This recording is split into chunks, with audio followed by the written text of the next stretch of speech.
अच्छा बच्चों, आज हमने अपनी एक्सरसाइज नंबर 1.3 शुरू करनी है। टॉपिक है लिमिट ऑफ अ फंक्शन। पहले हम थोड़ा सा लिमिट को समझ लेते हैं। फंक्शन के बारे में आपने पहले भी पढ़ा था। जैसे एक फंक्शन है f(x = x²+2). इस फंक्शन को हमने लिमिट में कैसे लिखना है, लिमिट के लिए हमने LIM यूज़ करना है। x टेंड्स टू 1 f(x) = इसी तरह से हमने वैल्यू जो थी x²+2, इसके साथ भी हमने लिमिट x टेंड्स टू 1 लिखा है, x²+2।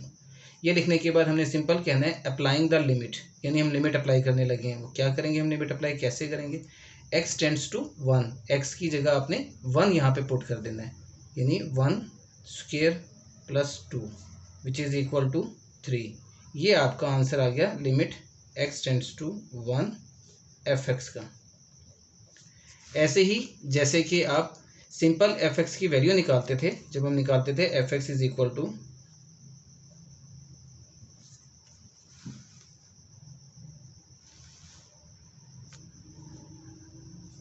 x² + 2 लिखते थे हम, और लिखते थे f(1) = 1² + 2। तो ये भी आंसर 3 आ जाता था। f(1) = 3। अब देखें, लिमिट में भी हमने आंसर निकाला, वो भी 3 निकला है, और वैल्यू रख के हमने आंसर निकाला है, वो भी 3 निकला है। आंसर दोनों का सेम ही आएगा, लेकिन तरीका दोनों का करने का चेंज है। इस चेंज के अलावा इसमें थोड़ी सी बात हमने जो याद रखनी है वो ये कि इसको जो है हम बोलते हैं limit of a function, limit of a function. जबकि ये जो f(1) = 3 आया हुआ है, इसको हम बोलते हैं वैल्यू ऑफ अ फंक्शन। ये दोनों में एक डिफरेंस है जो हमने याद रखना है। ये वैल्यू ऑफ अ फंक्शन है और वो लिमिट ऑफ अ फंक्शन है। दूसरी बात ये कि जब हम यहाँ पे x टेंड्स टू 2 का लफ्ज़ यूज़ कर रहे हैं, x टेंड्स टू 2, इसे हम पढ़ते हैं x टेंड्स टू 2, यानी उर्दू में x रुझान रखता है 2 का। x 2 के बराबर वाली बात यहाँ पे हरगिज़ नहीं है। टेंड्स टू 2 का मतलब हरगिज़ ये नहीं होता कि x 2 के बराबर है। अगरचे हम वैल्यू जब लिमिट में अप्लाई करेंगे तो हम 2 ही लिखेंगे, जो आपको वैल्यू दी हुई होगी हम वही वैल्यू लिखेंगे।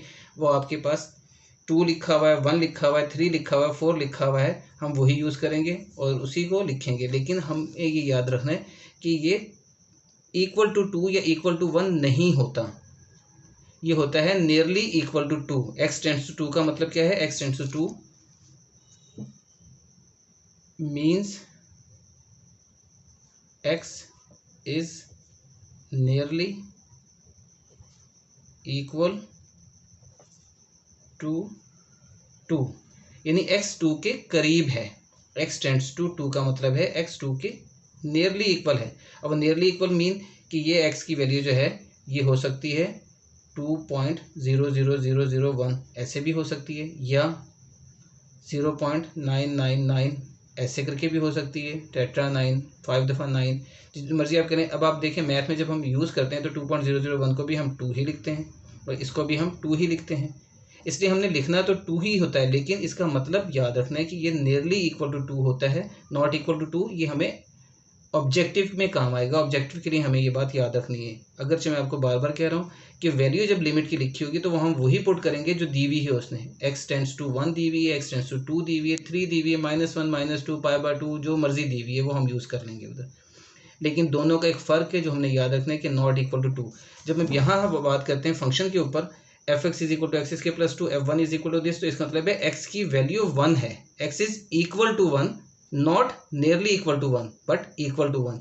लेकिन जब हम यहाँ कहते हैं लिमिट x टेंड्स टू 1, तो this means x is nearly equal to 1, not equal to 1। ये दोनों का फ़र्क है जिसे हमने याद रखना है। अगर जो हम अप्लाई वही करेंगे 1 ही, ठीक है। ये छोटी सी बात है जो लिमिट के बारे में हमने याद रखनी है।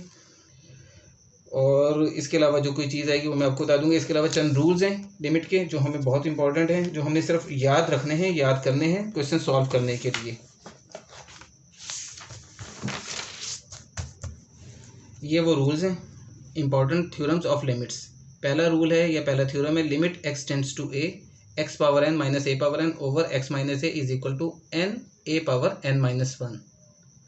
यानी ये जो चीज़ है ये n a power n minus 1 के बराबर होती है। ये आपको यहाँ से इसकी शेप से पता चल जाएगा। देखें जब x की पावर ये दी हुई है n माइनस a की पावर, a कांस्टेंट नंबर है, उसकी पावर भी n है, और नीचे x माइनस a, यानी यही शेप दी हुई है। अब यहाँ पे आपके पास जब भी ऐसी शेप आएगी, पावर में यहाँ पे अगर m लिखा हुआ है तो यहाँ पे m a power m minus 1 आ जाएगा, यानी ये जो पावर होगी वो लिख देंगे और a के साथ m या n जो भी दिया हुआ है वो -1 कर देंगे। तो ये इसका आंसर है। नीचे वाली शेप दोनों की सेम होनी चाहिए। अब x की जगह यहाँ पे y भी हो सकता है, z भी हो सकता है, तो यहाँ पे हमारे पास आंसर के अंदर वैसी चेंज आएगी, लेकिन हमारे पास वेरिएबल तो नहीं आ रहा है यहाँ पे, x हो या y हो या z, जो मर्जी हो।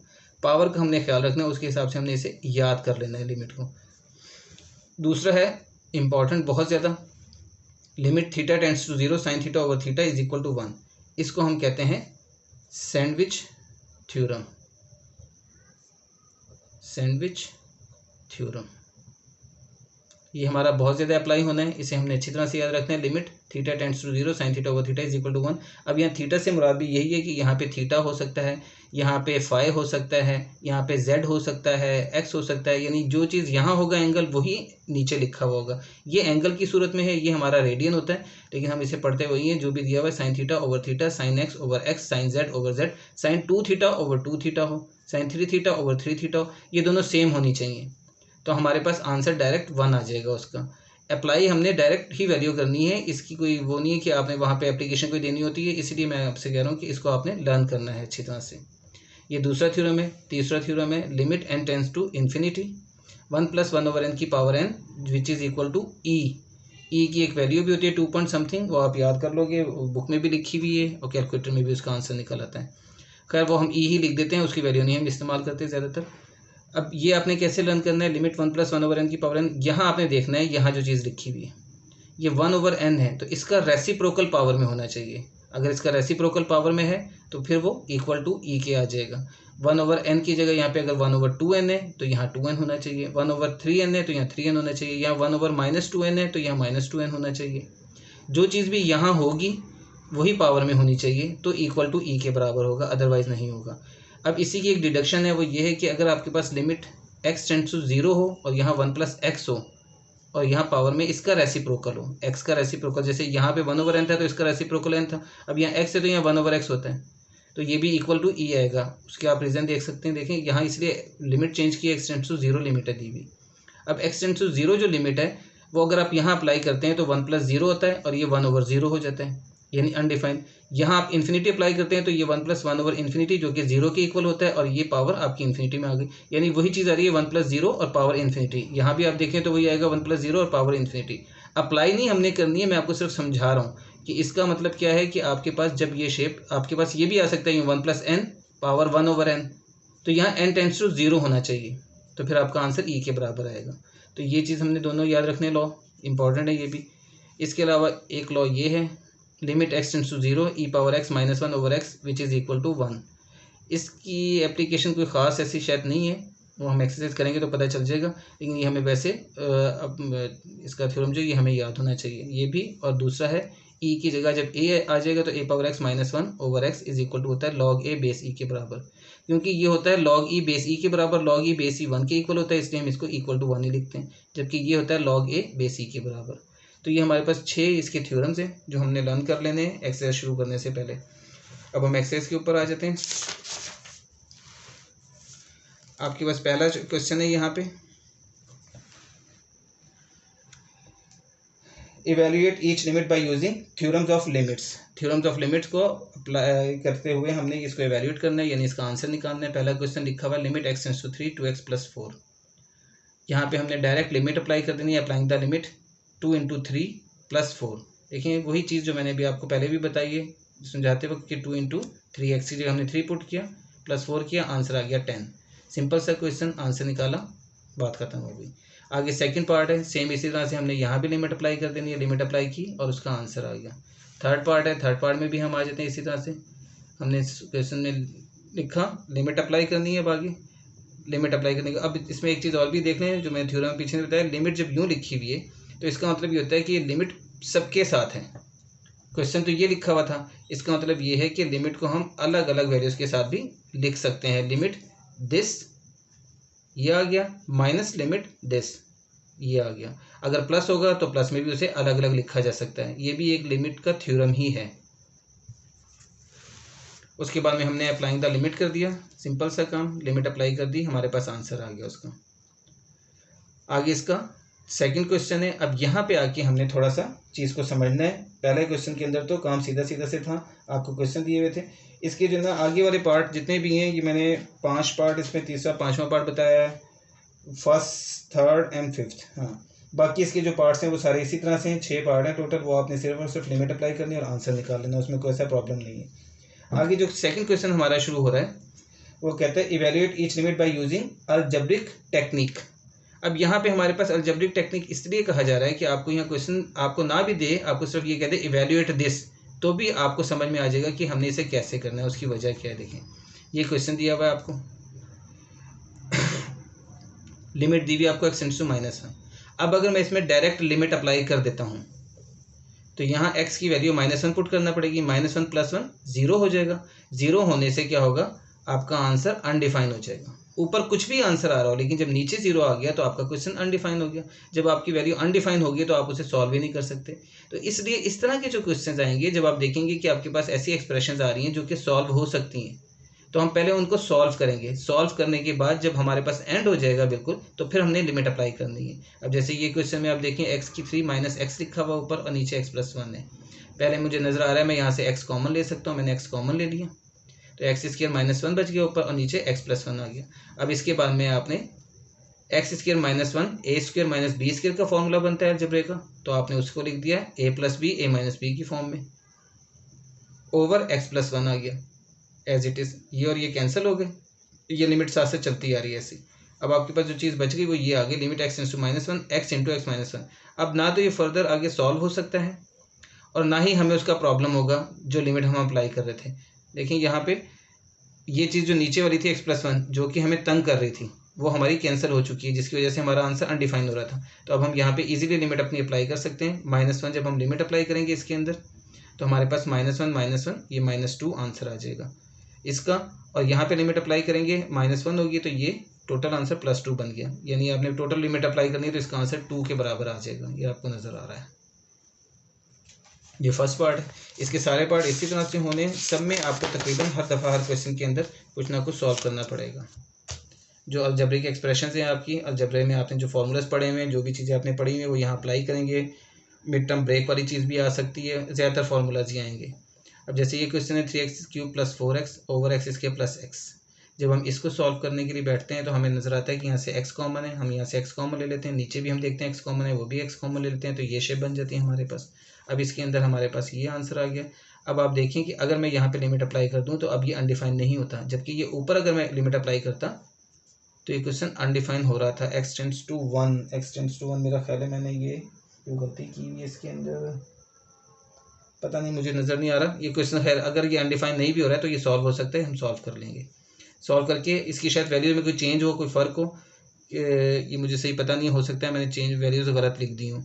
मैंने सिर्फ आपको मेथड दिखाना है, वो आपको मेथड नज़र आ रहा है यहाँ से। आप इसमें लिमिट अप्लाई करेंगे और लिमिट अप्लाई करके अपना आंसर निकाल लेंगे, सिंपल सा काम।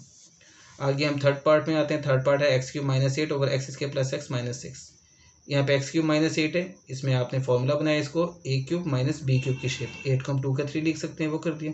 और नीचे वाली जो वैल्यू x² + x - 6 ये आपको नज़र आ रहा है, ये क्वाड्रेटिक इक्वेशन है। तो यहाँ पे हम क्वाड्रेटिक इक्वेशन के अंदर मिड टर्म ब्रेक करेंगे। इसकी मिड टर्म ब्रेक के रूल आपने सीखा हुआ है। आपने इस तरह से इसको तोड़ना है 1 को 1x को, यानी कि ये 1 भी आंसर आए और इन दोनों का प्रोडक्ट यानी -6 भी आंसर है। तो अब देखिए अगर मैं इसको 1 को 3 - 2 कहूँ, 3 - 2 1 ही होता है, तो 3 - 2 1 आ रहा है। और अगर 3 और 2 को मल्टीप्लाई करूँ तो वो -6 भी बनता है। तो मेरी दोनों कंडीशंस पूरी हो रही हैं, तो मैंने इसलिए इसको ब्रेक कर दिया 3 - 2 के अंदर। 3 - 2 के अंदर ब्रेक कर दिया। आगे हम इसको सॉल्व कर लेते हैं। यहाँ पे ये हमने a³ - b³ का फॉर्मूला लिखा। a³ - b³ का फॉर्मूला अगर आप लोगों को याद नहीं है तो मैं लिख दूँ दोबारा। a³ - b³ is equal to होता है a - b into a² plus a into b plus b²। इस फॉर्मूले को हमने अप्लाई किया, उस फॉर्मूले से हमने इसे ब्रेक कर दिया। ये a और ये b था, a - b, आगे a का स्क्वायर है, इस b का भी स्क्वायर है और इन दोनों का प्रोडक्ट प्लस के साथ, तो ये शेप आ गई ऊपर। नीचे हमने x कॉमन लिया है पहली दो वैल्यूज़ के अंदर से, तो x+3 आ गया, -2 कॉमन लिया है अगली दो वैल्यूज़ के अंदर से, तो वो भी x+3 आ गया। यानी ये जो चीज़ है यहाँ से x कॉमन लेते हैं हम तो x+3 आता है, और -2 कॉमन लेते हैं तो ये भी x+3 ही बन जाएगा।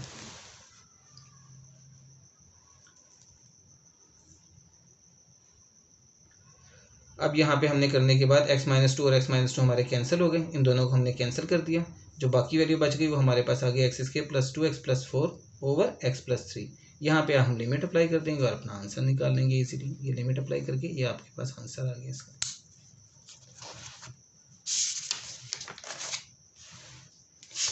इसका भी थर्ड पार्ट फिर मैंने ये थर्ड पार्ट किया था मैंने। अच्छा, फोर्थ पार्ट है आगे। फोर्थ पार्ट के अंदर हमारे पास आ रहा है limit x tends to 1 x³ - 3x² + 3x - 1 over x³ - x। यहाँ भी आप देखें अगर मैं डायरेक्ट 1 पुट कर देता हूँ तो ये 1 - 1 0 हो जाएगा, जो कि अनडिफाइंड है। तो खैर हमने अपना क्वेश्चन शुरू किया, उसी तरह से अब देखना है हमने कि इसको हम कैसे सॉल्व करें। पहली चीज़ जो क्लिक करती है हमारे जहन में वही आता है कि हम यहाँ से x² कॉमन ले लें। अगर हम यहाँ से x² कॉमन लेते हैं तो ये चीज़ आ जाएगी x - 3, जबकि यहाँ से अगर हम कॉमन लें तो यहाँ पे कॉमन कुछ भी नहीं है 1 के अलावा, तो 1 अगर कॉमन लेंगे तो 3x - 1 आएगा। तो ये दोनों एक जैसी नहीं बनती हैं, तो इसका मतलब है मैं इस तरीके से इसको ब्रेक नहीं कर सकता, इस तरह से मैं इसको सॉल्व नहीं कर सकता। तो मेरे पास दूसरा मेथड क्या था, मैंने ये x³ लिखा है ऐसे, और ये जो 1 था इसको मैंने इसके साथ लिख दिया -1, और ये दोनों वैल्यूज़ इकट्ठा लिख दी ऐसे। ठीक है, अब इसका फ़ायदा क्या हुआ, इसका फ़ायदा ये हुआ कि यहाँ पे ये x³ - 1 का क्यूब मैं बना सकता हूँ इसको। यहाँ से मैं -3x कॉमन ले लेता हूँ तो ये अंदर आ जाएगा, -3x कॉमन लेने से x, और यहाँ माइनस और ये 1 आ जाएगा।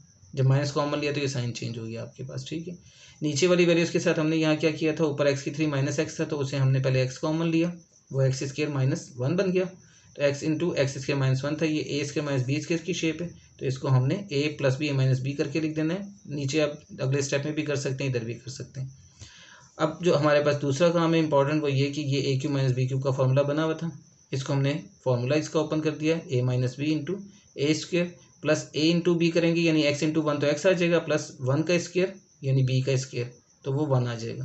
बाकी ये वैल्यू एज इट इज़ लिख दी, नीचे मैंने इसको फॉर्मूले को ब्रेक करके लिख दिया, ये फॉर्मूला इसका ओपन कर दिया, ये चीज़ आ गई। अब यहाँ पे भी आप देखें आपके पास ये जो चीज़ आ गई, इसमें हमने x - 1 और x - 1 को कैंसिल कर देना है कॉमन लेने की बात। सॉरी, हाँ, पहला स्टेप ये कि देखें एक ये वैल्यू है, एक ये वैल्यू है, इन दोनों के अंदर से आपको x - 1 कॉमन नज़र आ रहा है। यहाँ से हमने x - 1 कॉमन लिया तो ये चीज़ x² प्लस x + 1 और यहाँ से -3x आ गया।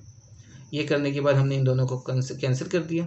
अब हमारे पास जो शेप आ गई है, जो बच गई वैल्यू, वो ये है x² plus x - 3x - 2x आ गया, वो हमने लिख दिया, और +1 एज इट इज़ आ गया, और x इंटू x + 1 लिख दिया। अब इसके बाद हम यहाँ पे अप्लाइंग द लिमिट लिखेंगे और लिमिट अप्लाई कर देंगे। अब हमने लिमिट अप्लाई कर दी, लिमिट अप्लाई करने के बाद हमारे पास ये आंसर आ गया 0/2 विच इज़ इक्वल टू 0। इसका फिफ्थ पार्ट है, वो है लिमिट x टेंड्स टू -1 और x³ + x² ओवर x - 1। इसमें भी हमें नज़र आ रहा है हम पहली वैल्यू जो है उसके अंदर से x² कॉमन ले सकते हैं, वो हमने कॉमन ले लिया, तो अंदर बच गया x + 1। और नीचे वाली जो वैल्यू है डिनोमिनेटर के अंदर, ये x² - 1 है, तो इसको हम x² - 1 का स्क्वायर कहेंगे, तो ये a² - b² की शेप बनी हुई, लिहाजा वो a + b into a - b में टूट गई, यानी कि उसका फॉर्मूला लिख दिया। ये और ये कैंसिल हो गया, तो अब आपके पास आ गया x² ओवर x - 1। इसमें आपने लिमिट अप्लाई कर दी और ये आपके पास आंसर आ गया। ठीक है, आगे 6 पार्ट इसका, 2 - 32 ओवर x³ - 4x²। यहाँ भी वही काम है, पहले हमने यहाँ से 2 कॉमन ले लिया तो ये x² - 16 आ गया, नीचे हमने x² कॉमन ले लिया तो ये x - 4 आ गया। इसके बाद में आपको पता है कि x² - 16 को हम x² - 4 का स्क्वायर लिख सकते हैं, तो हमने उसे x³ - 4 का स्क्वायर लिख दिया, नीचे वाली को एज इट इज़ लिख दिया। अब ये जो चीज़ है ये आपके पास a² - b² बन गया है, जिसको हम दोबारा से a + b into a - b लिख देंगे।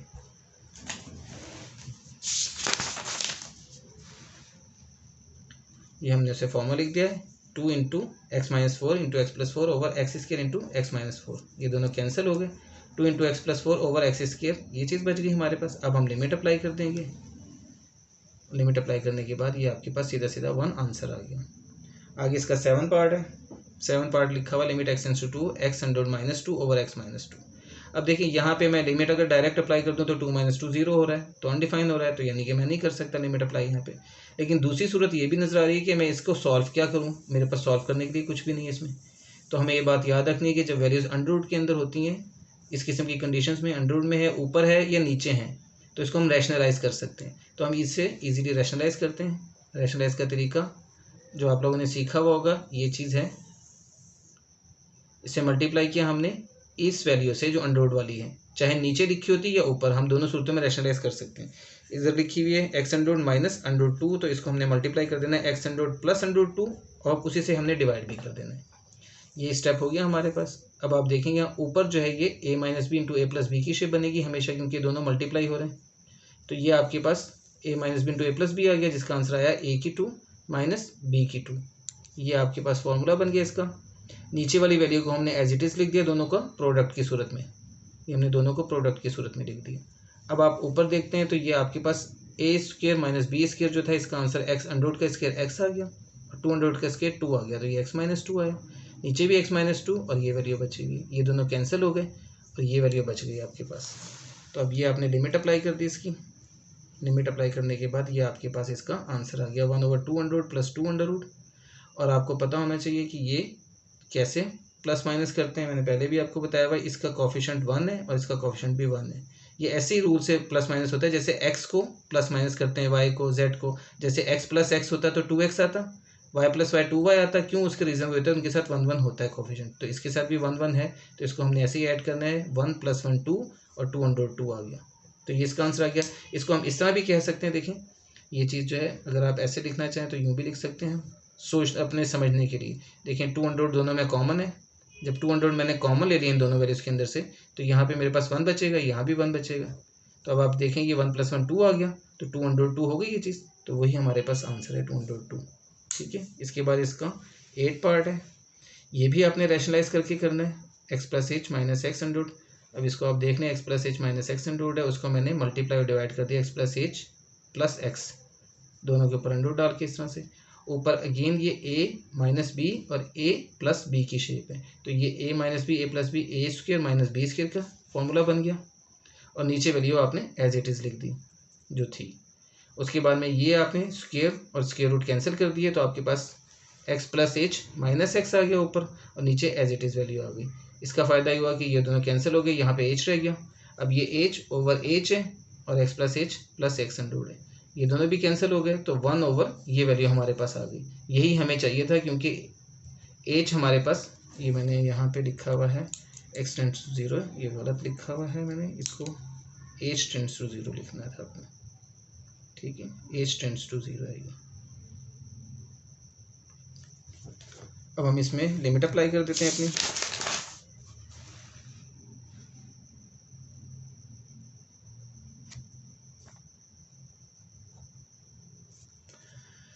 लिमिट अप्लाई की आपने, x प्लस एच की जगह 0 लिख दिया, फिर प्लस एक्स अंडर रूट वैसे लिख दिया, तो आपके पास आंसर आ गया 1 over x under root plus x under root. इसको हमने 1 ओवर 2 अंडर रूट एक्स कह दिया और ये आपके पास आंसर आ गया।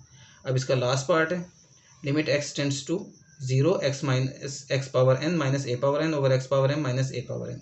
अब ये वो क्वेश्चन है जो हमने पहला थ्योरम अपना पढ़ा था लिमिट का, ये वो वाली शेप बनानी है हमने और उस तरह से इसका आंसर देना है। वो शेप बनाने के लिए हमने करना क्या है, इसको देखें आप, ऊपर जो है इसको भी मैंने डिवाइड कर दिया x माइनस ए से, और नीचे वाली वैल्यू को भी x माइनस ए से डिवाइड कर दिया, तो ये भी हमारे पास सेम ही चीज़ है। देखें आप, ये दोनों कैंसिल हो जाती है ना, तो ये 1 ही है, तो हम इस तरह से कर सकते हैं। असल में बेसिकली हुआ ये कि हमने इस वैल्यू को x माइनस ए से मल्टीप्लाई भी किया, x माइनस ए से डिवाइड भी किया। जो ऊपर वाली वैल्यू है वो इसके नीचे आ गई और जो नीचे वाली वैल्यू है वो इसके नीचे आ जाएगी, तो हम इसको डायरेक्टली ऐसे लिख सकते हैं, सिंपल। जो आपने एक स्टेप छोटा सा याद रखना है, इसको भी डिवाइड कर दिया ऊपर भी x माइनस ए से और नीचे वाली वैल्यू को भी x माइनस ए से डिवाइड कर दिया। इसका फ़ायदा क्या होगा, इसका फ़ायदा ये होगा कि आप ऊपर वाली वैल्यू को अलग लिमिट के साथ लिखते हैं x power n minus a power n over x minus a, और नीचे वाली वैल्यू को अलग लिमिट के साथ लिख देते हैं x power m minus a power m over x minus a, जो हम कर सकते हैं। मैंने आपको बताया था कि हम लिमिट को हम अलग अलग सबके साथ लिख सकते हैं, वो हमने लिख दिया यहाँ पे। अब देखें, अब जो हमारा थ्योरम था लिमिट का, उसके हिसाब से हमारे पास जो आंसर आया वो आया पहले ऊपर वाले हिस्से का n a power n minus 1। आप उसी लिमिट के जो थ्योरम मैंने आपको बताया था पहला थ्योरम, आप उसको देखेंगे तो आपको नजर आ जाएगा, उसका आंसर यही बनता है n पावर n माइनस 1। और जो नीचे है वो पावर m दी हुई है आपको, तो वहाँ पे आपका आंसर बन जाएगा m a की पावर m माइनस 1। ये आपके पास इन दोनों का लिमिट अप्लाई करने के बाद आंसर आ गया। यहाँ हम लिख देंगे अप्लाइंग द लिमिट पहले, ये आप हमेशा लिख सकते हैं क्वेश्चन में, ना भी लिखें तो कोई ऐसी बात नहीं, लेकिन लिख दें तो अच्छी बात है। ताकि आपको आदत हो जाए, पता चल जाए कि हम लिमिट अप्लाई कर रहे हैं।